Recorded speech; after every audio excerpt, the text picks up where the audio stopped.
Hi friends, welcome to our YouTube channel Manasa Prapancha. ಎಲ್ಲರೂ ಹೇಗಿದ್ದೀರಾ? ಚೆನ್ನಾಗಿದ್ದೀರಾ ಅಂತ ಭಾವಿಸ್ತಾ ಇದ್ದೀನಿ.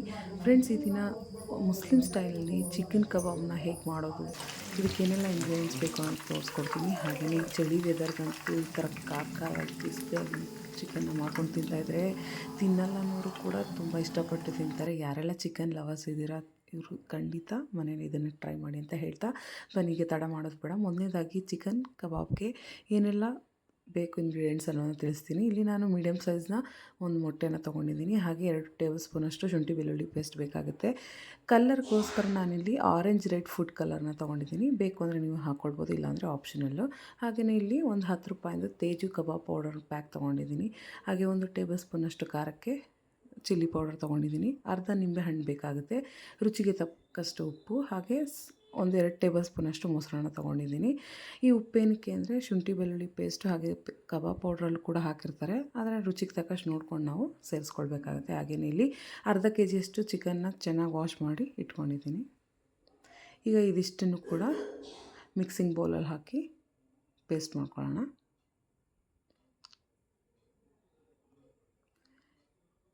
ಇದಕ್ಕೆ ಬೇಕಾದರೆ ನೀವು ಕಸೂರಿ ಮೆಥಿನ ಕ್ರಷ್ ಮಾಡಿ ಕೂಡ ಹಾಕ್ಕೊಳ್ಬೋದು, ಅದು ಕೂಡ ಚೆನ್ನಾಗಿ ಫ್ಲೇವರ್ ಕೊಡುತ್ತೆ. ಈಗ ಇಲ್ಲಿ ನಾನು ಮಿಕ್ಸಿಂಗ್ ಬೌಲ್ ತೊಗೊಂಡಿದ್ದೀನಿ. ಇದಕ್ಕೆ ಚಿಕನ್ ಕಬಾಬ್ ಪೌಡ್ರನ್ನ ಸೇರಿಸ್ಕೊಳ್ತಾ ಇದ್ದೀನಿ.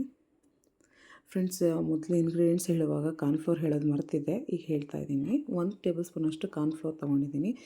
ಇಲ್ಲಿ ರೆಡ್ ಫುಡ್ ಕಲರ್ನ ಒಂದು 1/4 ಟೀ ಸ್ಪೂನಷ್ಟು ಹಾಕ್ಕೊಂಡಿದ್ದೀನಿ.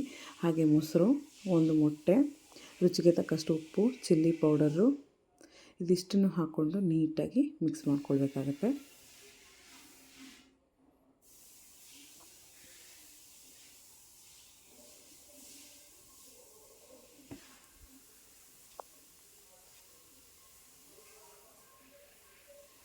ಈಗ ಇದಿಷ್ಟನ್ನು ಚೆನ್ನಾಗಿ ಮಿಕ್ಸ್ ಮಾಡ್ಕೊಳ್ಳೋಣ.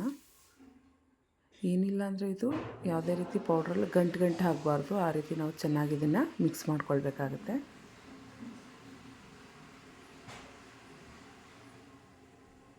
ತೀರಾ ತೆಳುವಾಗೂ ಕೂಡ ಇದನ್ನು ನಾವು ಕಲಿಸ್ಕೊಳ್ಬಾರ್ದು.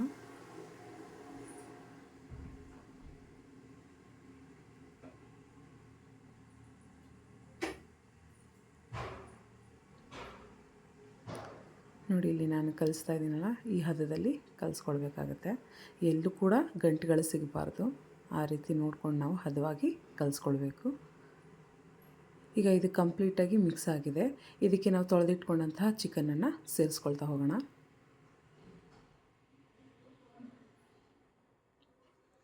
ಈಗ ಮತ್ತೊಮ್ಮೆ ಅದನ್ನು ಮಿಕ್ಸ್ ಮಾಡ್ಕೊಳ್ಬೇಕಾಗುತ್ತೆ. ಮಸಾಲೆ ಚಿಕನ್ ಜೊತೆಗೆ ಚೆನ್ನಾಗಿ ಹೊಂದ್ಕೊಳ್ಬೇಕು, ಅಲ್ಲಿವರೆಗೂ ನಾವು ಅದನ್ನು ಚೆನ್ನಾಗಿ ಮಿಕ್ಸ್ ಮಾಡ್ಕೊಳ್ಳೋಣ.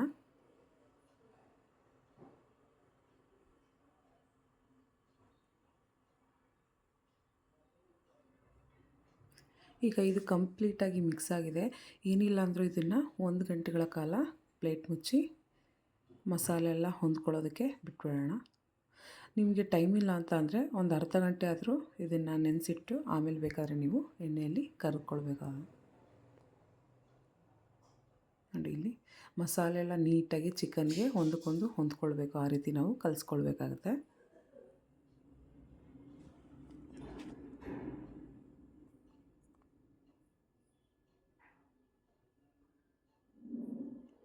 ಈಗ ಇದಕ್ಕೆ ನಾನು ಲಾಸ್ಟಲ್ಲಿ ಶುಂಠಿ ಬೆಳ್ಳುಳ್ಳಿ ಪೇಸ್ಟನ್ನು ಹಾಕ್ಕೊಂಡು ಮತ್ತೊಮ್ಮೆ ಚೆನ್ನಾಗಿ ಮಿಕ್ಸ್ ಮಾಡ್ಕೊಳ್ತೀನಿ. ಈ ರೀತಿ ಲಾಸ್ಟಲ್ಲಿ ಶುಂಠಿ ಬೆಳ್ಳುಳ್ಳಿ ಪೇಸ್ಟ್ ಹಾಕೋದ್ರಿಂದ ಚಿಕನಲ್ಲಿ ಆ ಶುಂಠಿ ಬೆಳ್ಳುಳ್ಳಿ ಫ್ಲೇವರ್ ಕೂಡ ಚೆನ್ನಾಗಿ ಬರುತ್ತೆ, ಟೇಸ್ಟ್ ಅಂತೂ ಇನ್ನೂ ಚೆನ್ನಾಗಿ ಬರುತ್ತೆ. ಈಗ ಸ್ಟವನ್ನು ಆನ್ ಮಾಡ್ಕೊಳ್ತಾ ಇದ್ದೀನಿ. ಕಬಾಬ್ ಕರಿಯೋದಕ್ಕೆ ಒಂದು ಕಡಾಯಿನ ಇಟ್ಟು ಅದಕ್ಕೆ ಬೇಕಾದಷ್ಟು ಎಣ್ಣೆಯನ್ನು ಸೇರಿಸ್ಕೊಳ್ತಾ ಇದ್ದೀನಿ. ಈಗ ಎಣ್ಣೆಯನ್ನು ಕಾಯಲಿಕ್ಕಿಟ್ಟಿದ್ದೀನಿ. ಎಣ್ಣೆ ಕಾಯೋ ಟೈಮಲ್ಲಿ ಇದು 1 ಗಂಟೆಗಳ ಕಾಲ ನೆನೆಸಿದಂತಹ ಚಿಕನ್ ಕೂಡ ಚೆನ್ನಾಗಿ ಮ್ಯಾರಿನೇಟ್ ಆಗಿದೆ, ನೋಡ್ತಾ ಇರ್ಬೋದು. ಮಸಾಲೆ ಚಿಕನ್ಗೆ ಎಷ್ಟು ನೀಟಾಗಿ ಹೊಂದ್ಕೊಂಡಿದೆ ನೋಡ್ತಾ ಇದ್ದೀರಾ ಫ್ರೆಂಡ್ಸ್. ನೀವು ಈ ಚಿಕನ್ ಕಬಾಬ್ಗೆ ಮ್ಯಾರಿನೇಟ್ ಮಾಡಿದಾಗ ಇದನ್ನು ಎಷ್ಟು ಹೊತ್ತು ನೆನೆಸಿಡ್ತೀರಾ ಅಷ್ಟು ಚಿಕನ್ ಸಾಫ್ಟಾಗಿರ್ಬೋದು, ಫ್ಲೇವರಾಗಿ ಟೇಸ್ಟಿಯಾಗಿ ಚೆನ್ನಾಗಿ ಬರುತ್ತೆ.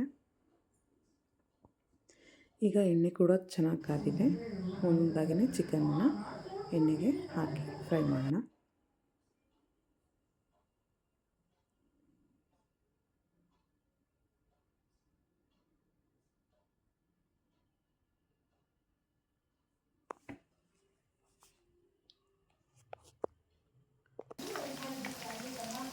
ಇನ್ನು ಚಿಕನ್ನ ಎಣ್ಣೆಗೆ ಹಾಕಿದ ತಕ್ಷಣ ಇಮಿಡಿಯೇಟಾಗಿ ಅದನ್ನು ನಾವು ತಿರುಗಿಸ್ಕೊಳ್ಬಾರ್ದು. ಒಂದೆರಡು ನಿಮಿಷ ಹಾಗೆಯೇ ಬೇಯಿಸ್ಬಿಟ್ಟು ಅದಾದಮೇಲೆ ನಾವು ತಿರುಗಿಸ್ಕೊಳ್ಬೇಕು. ಇಲ್ಲಾಂದರೆ ಮಸಾಲೆ ಸಪ್ರೇಟ್ ಆಗುತ್ತೆ, ಚಿಕನ್ನಲ್ಲಿ ಮಸಾಲೆ ಹೊಂದ್ಕೊಳ್ಳೋದಿಲ್ಲ. ನೋಡ್ತಾ ಇರ್ಬೋದು, ಎಲ್ಲೂ ಕೂಡ ಮಸಾಲೆ ಬಿಚ್ಕೊಂಡಿಲ್ಲ, ನೀಟಾಗಿ ಹೊಂದ್ಕೊಂಡಿರೋದು. ಈ ರೀತಿ ನಾವು ಮೆತ್ತಗೆ ತಿರುಗಿಸ್ಕೊಳ್ಬೇಕಾಗುತ್ತೆ. ಏನಿಲ್ಲ ಅಂದರೆ ಒಂದು 3-4 ನಿಮಿಷ ಎಣ್ಣೆಯಲ್ಲಿ ಫ್ರೈ ಮಾಡ್ಕೊಳ್ಳೋಣ. ಈಗ ಇದನ್ನು ನಾನು ಒಂದು ಟಿಶ್ಯೂ ಪೇಪರ್ ಹಾಕಿರುವಂಥ ಪ್ಲೇಟ್ಗೆ ಟ್ರಾನ್ಸ್ಫರ್ ಮಾಡ್ಕೊಳ್ತಾ ಇದ್ದೀನಿ. ನೋಡ್ತಾ ಇರ್ಬೋದು ಕಲರ್ ಎಷ್ಟು ಚೆನ್ನಾಗಿ ಬಂದಿದೆ ಅಂತ. ಈಗ ಇನ್ನೊಂದು ಟೈಮು ಮತ್ತೆ ಕಲಸಿಟ್ಕೊಂಡಂತಹ ಕಬಾಬನ್ನು ಬೇಯಿಸ್ಕೊಳ್ತಾ ಇದ್ದೀನಿ. ಇದನ್ನು ಕೂಡ ಒಂದು 3-4 ನಿಮಿಷ ಚೆನ್ನಾಗಿ ಫ್ರೈ ಮಾಡ್ಕೊಳ್ಳೋಣ. ಇದಿಷ್ಟನ್ನು ಕೂಡ ಆದಷ್ಟು ಮೀಡಿಯಮ್ ಫ್ಲೇಮಲ್ಲೇ ಬೇಯಿಸ್ಕೊಳ್ಬೇಕು ಫ್ರೆಂಡ್ಸ್. ತೀರಾ ಲೋ ಫ್ಲೇಮಲ್ಲಿ ಬೇಯಿಸಬಾರ್ದು, ತೀರಾ ಹೈ ಫ್ಲೇಮಲ್ಲಿ ಬೇಯಿಸ್ಕೊಳ್ಬಾರ್ದು. ಏಕೆಂದರೆ ಇಲ್ಲಾಂದರೆ ಒಳಗಡೆ ಚಿಕನ್ನು ಬೆಂದಿರಲ್ಲ, ಮೇಲ್ಗಡೆ ಮಾತ್ರ ಬೆಂದಿರೋ ಥರ ಕಾಣಿಸುತ್ತೆ. ಹಾಗಾಗಿ ಇದನ್ನು ನಾವು ಆದಷ್ಟು ಮೀಡಿಯಮ್ ಫ್ಲೇಮಲ್ಲೇ ಫ್ರೈ ಮಾಡ್ಕೊಳ್ಬೇಕು.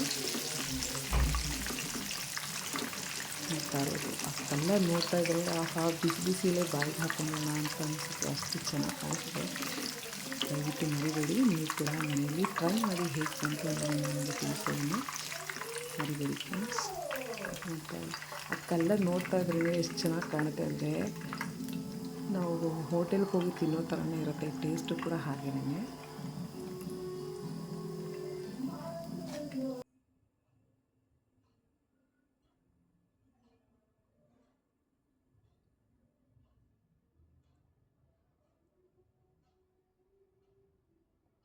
ಈಗ ಎರಡನೇ ಟೈಮ್ ಹಾಕ್ಕೊಂಡಂತಹ ಚಿಕನನ್ನು ಕೂಡ ಫ್ರೈ ಮಾಡ್ಕೊಂಡಿದ್ದಾಯಿತು. ಈಗ ಇದನ್ನೆಲ್ಲ ಸರ್ವಿಂಗ್ ಬೌಲ್ಗೆ ಸರ್ವ್ ಮಾಡ್ಕೊಳ್ತಾ ಇದ್ದೀನಿ.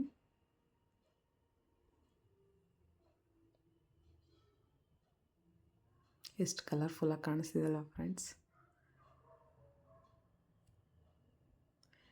ನೀವು ಈ ಥರ ಟ್ರೈ ಮಾಡಿ ಮನೇಲಿ ಯಾರಾದರೂ ನೆಂಟರುಗಳು ಅಥವಾ ಫ್ರೆಂಡ್ಸ್ ಯಾರಾದರೂ ಬಂದಾಗ ಅವ್ರಿಗೆ ಈ ಥರ ಏನಾದರೂ ಕ್ರಿಸ್ಪಿಯಾಗಿ ಸಂಜೆ ಸ್ನ್ಯಾಕ್ಸ್ ಟೈಮಿಗೆ ಅಥವಾ ಬಿಸಿ ಬಿಸಿ ಕಾಫಿ ಟೀಗೆ ಸೈಡ್ ಡಿಶ್ ಥರ ಮಾಡಿಕೊಟ್ರೆ, ಅದರಲ್ಲೂ ಈ ರೀತಿ ಖಾರವಾಗಿರುವಂತಹ ಖಾರದ ಚಟ್ನಿ ಜೊತೆಗೆ ಒಂದಷ್ಟು ಈರುಳ್ಳಿ, ನಿಂಬೆಹಣ್ಣು ಹಾಕ್ಕೊಂಡು ತಿಂತಾಯಿದ್ರೆ ಅದರ ರುಚಿ ನೆಕ್ಸ್ಟ್ ಲೆವೆಲ್ ಅಂತಲೇ ಹೇಳ್ಬೋದು. ನೀವು ಕೂಡ ಮನೇಲಿ ಟ್ರೈ ಮಾಡಿ ಅಂತ ಹೇಳ್ತಾ, ಈ ವಿಡಿಯೋ ಇಷ್ಟ ಆದರೆ ದಯವಿಟ್ಟು ಒಂದು ಲೈಕ್ನ ಕೊಡೋದನ್ನ ಮರಿಬೇಡಿ. ಹಾಗೆ ಫ್ಯಾಮಿಲಿ ಫ್ರೆಂಡ್ಸ್ಗೆ ಶೇರ್ ಮಾಡಿ ಅಂತ ತಿಳಿಸ್ತೀನಿ. ಇನ್ನು ಯಾರೆಲ್ಲ ನನ್ನ ಚಾನಲ್ನ ಸಬ್ಸ್ಕ್ರೈಬ್ ಆಗಿಲ್ಲ ಅಂದರೆ ದಯವಿಟ್ಟು ಮರಿದೆ ಸಬ್ಸ್ಕ್ರೈಬ್ ಮಾಡ್ಕೊಳ್ಳಿ ಅಂತ ಕೇಳ್ತಾ, ಈ ಮಾನಸನ ಇನ್ನಷ್ಟು ಪ್ರೋತ್ಸಾಹ ಕೊಡಿ. ನಿಮ್ಮ ಪ್ರೀತಿ ವಿಶ್ವಾಸ ಹೀಗೆ ನನ್ನ ಮೇಲೆ ಸದಾ ಇರಲಿ ಅಂತ ಕೇಳ್ಕೊಳ್ತೀನಿ.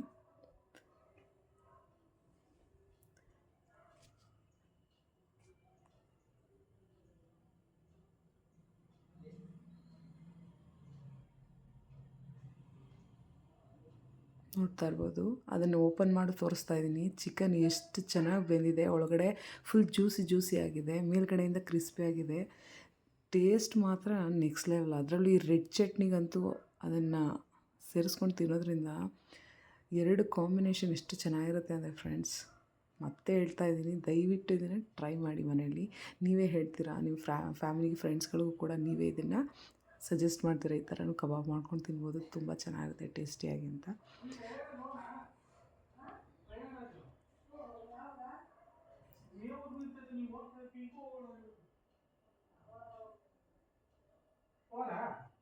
ಈ ವಿಡಿಯೋ ನೋಡಿದ್ದಕ್ಕಾಗಿ ತಮ್ಮೆಲ್ಲರಿಗೂ ಧನ್ಯವಾದಗಳಂತ ತಿಳಿಸ್ತಾ, ಥ್ಯಾಂಕ್ಸ್ ಫಾರ್ ವಾಚಿಂಗ್.